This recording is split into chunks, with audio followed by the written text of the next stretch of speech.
সভা সমিতিতে বললাম, লেখালেখিতে বললাম যে ঋণ মানুষের মানবিক অধিকার।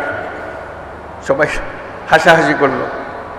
আপনি ঋণের কথাও বলেন, অধিকারের কথাও বলেন, এটা কোন ধরনের কথা? ইকোনমিক্সে তো কোনো অধিকারের বিষয় নাই, আপনি কোন সাবজেক্টের লেখাপড়া করেন? আমি ভাবলাম তাই তো, ইকোনমিক্সে তো অধিকারের কোনো বিষয় নাই, তাও আবার মানবিক অধিকার। আপনি বলছেন ঋণ মানুষের মানবিক অধিকার।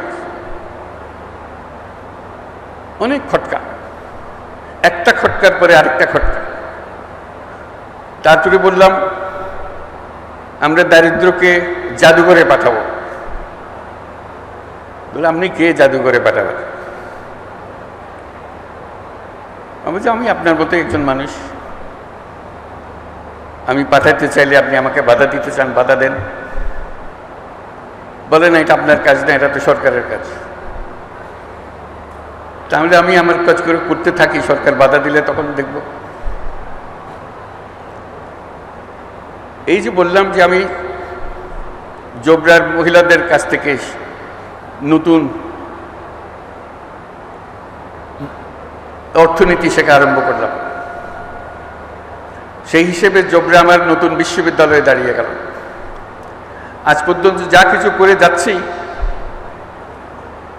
এই জোবরা থেকে যা শিখেছি তারই বহিঃপ্রকাশ। বলছি যে অর্থনীতি আমরা পড়াচ্ছি, এই অর্থনীতি ব্যবসার অর্থনীতি, মানুষের অর্থনীতি না। যে কোনো অর্থনীতিবিদ্যা যদি শুরু করতে হয় মানুষকে দিয়ে শুরু করতে হবে, ব্যবসাকে দিয়ে না।